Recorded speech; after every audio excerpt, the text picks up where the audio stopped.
What are today's top talent leaders doing to be different? That's the question we set out to answer at the Recruiting Innovation Summit. For 2 days, we podcasted live at the ChatterWorks booth to ask the question, what are you doing different? This is the Talent Shift.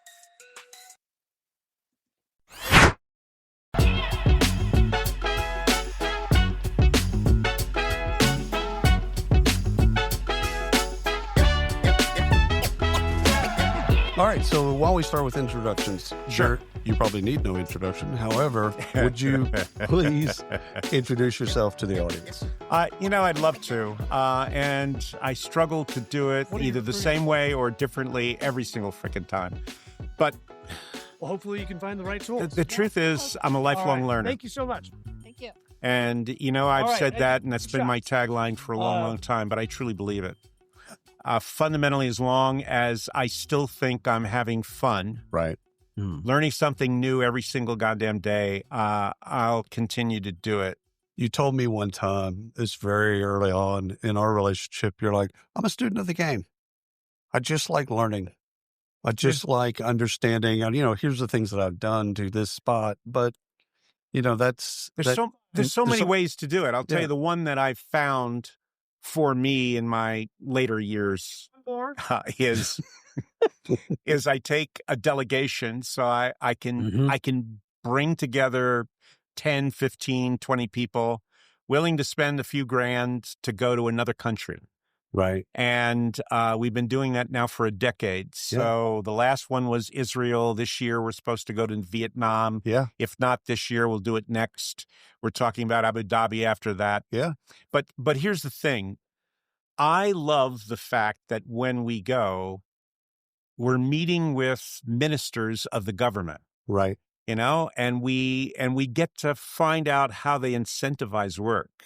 We meet with professors who are teaching business, Right. and HR, and then we meet with their students who are graduating with the equivalent of MBA or whatever, Right. and ask them, well, what are you going to go to do at work? That kind of thing, and then obviously recruiters and CHROs and TA leaders in those countries about how they deal with managing people and hiring people. And that to me blows my mind every single time. I said the last one was Israel, and thank God we did it in the spring and not the fall. Right. Oh my God. Yeah. And we were the first delegation to go to Cuba.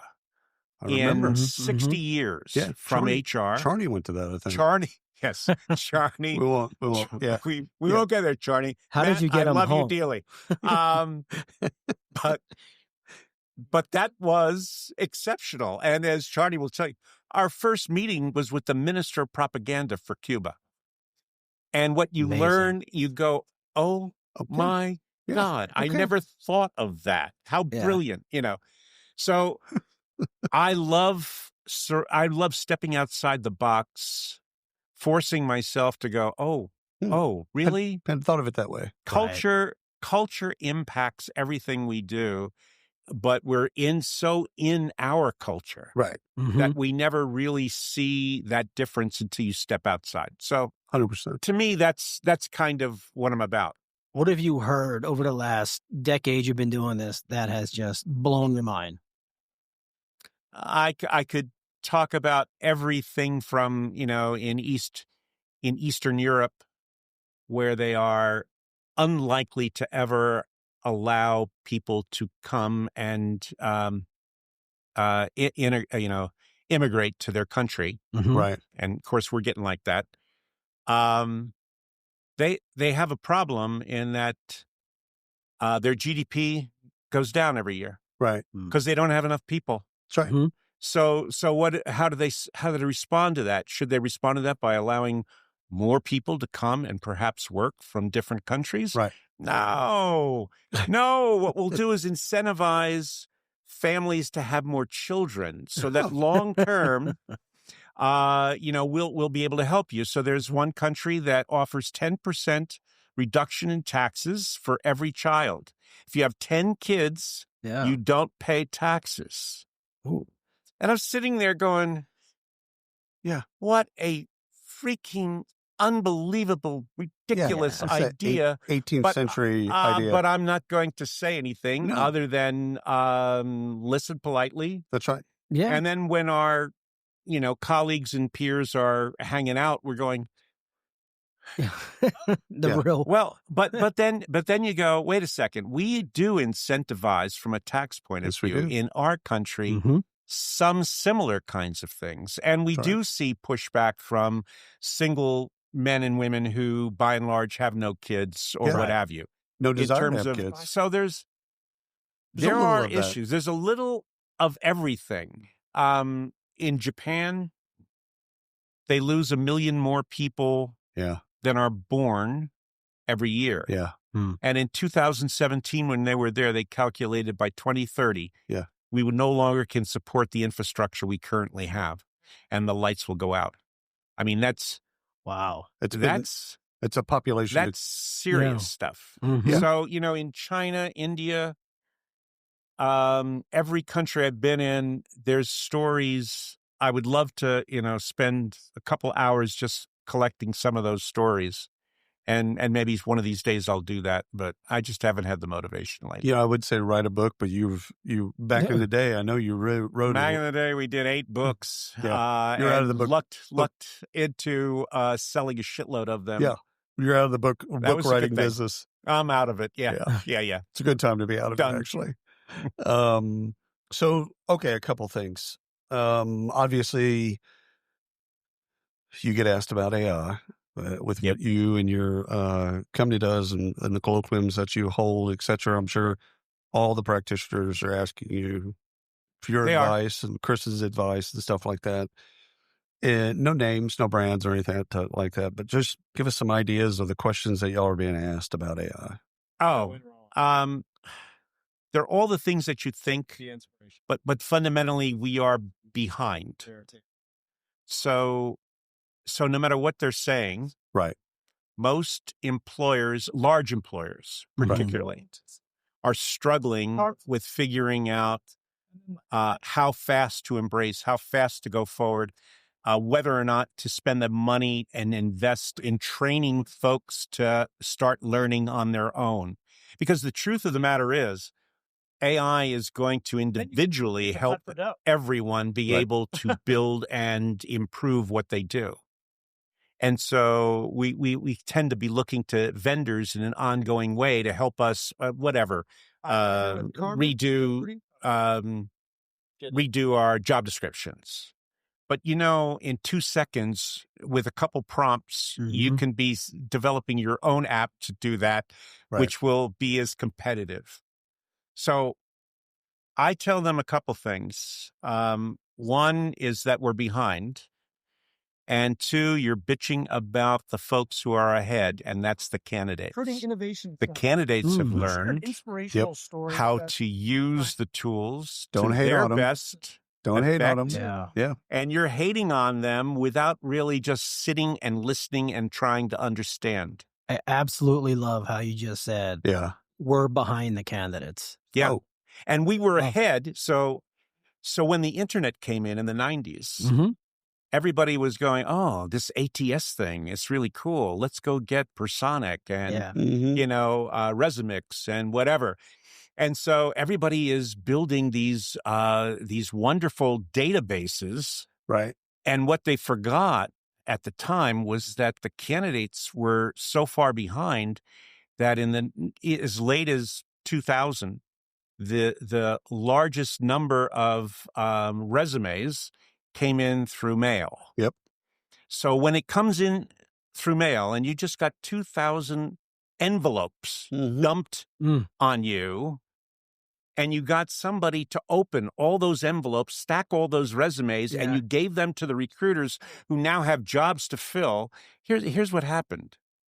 You told those recruiters they could only have them till the end of the day because we have a service we're going to send all these resumes to so that we can get a disc back next week to upload into Resume.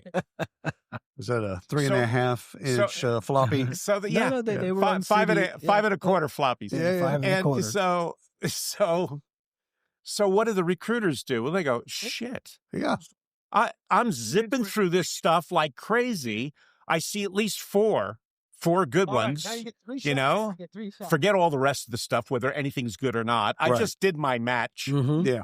I Xerox those. I give everything back. And then when it comes back a week and a half from now, I'm already interviewing people we don't need anymore. Right. And I'm not learning how to use resumes yet. Right. Mm-hmm. So there's this weird gap that took place with the internet until the candidates caught up. And now it's the reverse. The recruiters are kind of still, they're still somewhat hesitant. There's only a few real progressive companies. They want candidates to behave a certain way.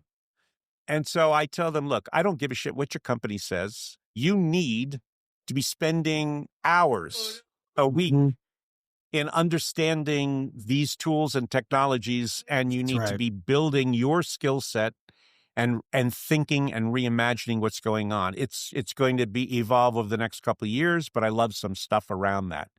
So I'm a fan of that. I will tell you the one other thing that's worth mentioning is I spend time with my grandchildren who are 14 thank you so much. and 16. Yep. My two grandchildren who are that age, and they're using AI. Mm-hmm. Mm-hmm. Now, one Daily. of them, the 16-year-old, when he was 15, he would ask ChatGPT to give him the answers to his homework. Yeah. And he'd turn that in, and then the teacher would say, well, how did you get this? And he wouldn't know the answer to that, so he'd get his hand slapped. Yep. This year, I'm asking him again. So he's doing that, same thing, but then he's saying to ChatGPT, so show me the work. how to get from here to here. And he claims he's learning better than he would learn in school. 100%. I don't disagree with that. Nope. So that's number one, which tells you that there is a certain shift coming on. Yep. Secondly, on his own, he and a couple of his friends realized that in a couple classes, 60% of their grade is class participation. So he's feeding what he learned today In class. to ChatGPT and saying, what will my teacher most likely want to teach me tomorrow? and what questions will she be asking me or the class that I could be answering like a 16-year-old? So he wants the prompt like a 16-year-old. And then what questions, if she doesn't ask questions, what questions could I ask that make me look, good? I'm going, that's freaking brilliant. I said, do your parents know that you're doing this? Yeah. And he goes, well, they really haven't asked. Yeah. Don't ask, don't tell. That's right. So I'm fascinated by the fact that what we're not thinking through is the extent to which the future candidates, the juniors and seniors in college, et cetera, are evolving already. Yeah.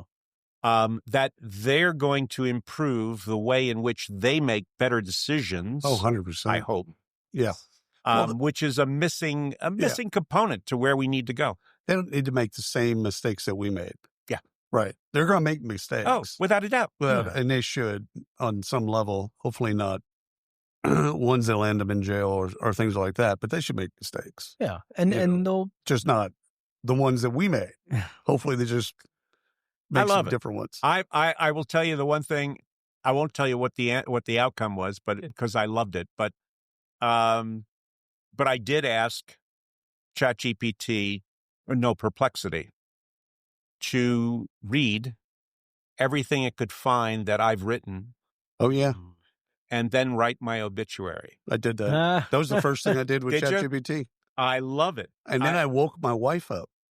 She was asleep, and I went in and I woke her up. I said, hey, listen, here's the deal. When I die, all you have to do is type in this, that, and I had a printout of it.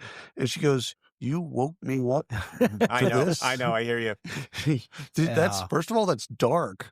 It is dark, but Second of all, I love the fact that there were elements of what I've done over the years that are positive Mhm. yeah. and perceived that way.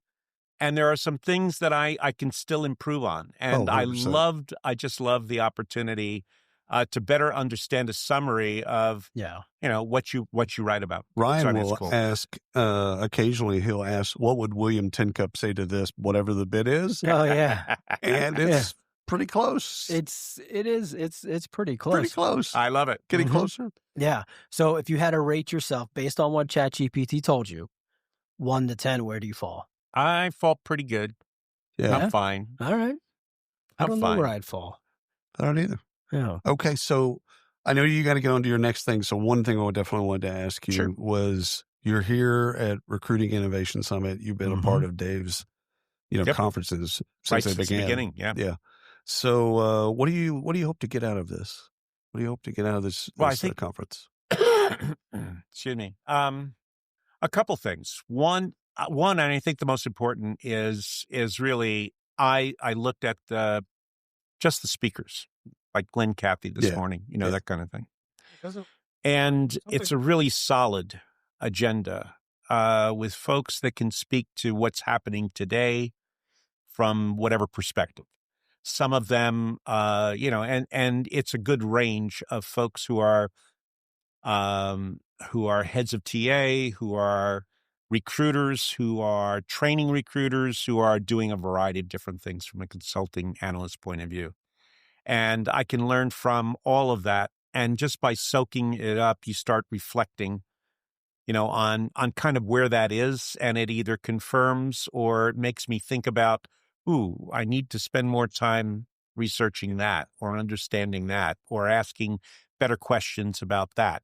So fundamentally, it's what I get out of not only the content, but I tend to watch the audience. So I always sit in the back.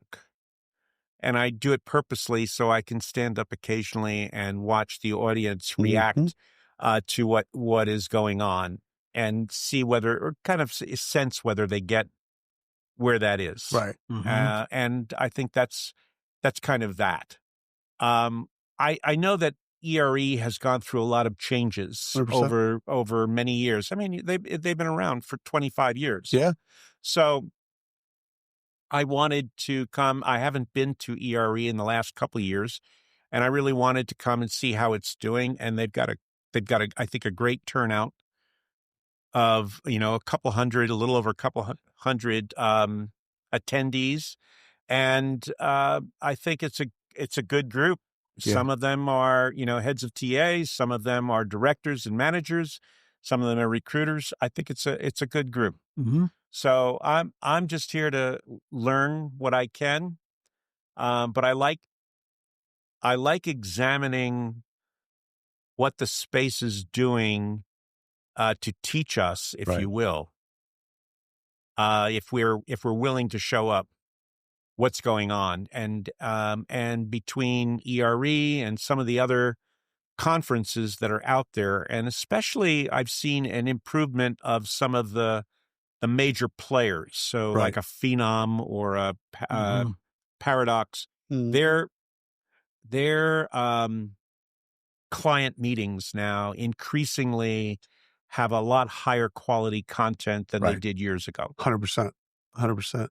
Gerry, something I've always loved about you is that you're a steward of this, all the stuff that you play that way, and you've always played that. It's a very, it's just part of your personality, I would assume, probably part of your upbringing, is you'll just randomly call people. Like you've randomly called me a number of times where you're just like, just checking in on me. Just, how you doing? What are you learning? Yep. That type of stuff. And it's like, there's no one else of your stature that does that without wanting something. or Yeah, needing something, usually. right? No, I get that. You- I do. You don't ever ask me for anything. No. You're always just like, hey, what are you doing? What are you No. into? What are you learning?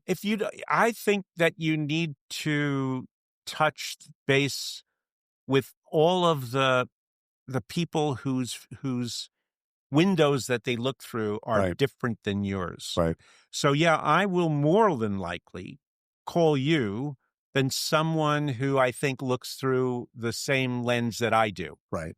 I'll do that with a Charney, for example. So 100%. especially if I know that, you're slightly, off center. It's a really good way of Slightly putting dark in the It's range. more my, really good way of putting that. but Yeah. it's a perfect learning. And I'll tell you where I learned it. In graduate school, I was forced to read an awful lot. And a lot of it was pretty boring. I could read very fast, and I could read, consume a lot of the content for HR and industrial organizational behavior and that kind of stuff.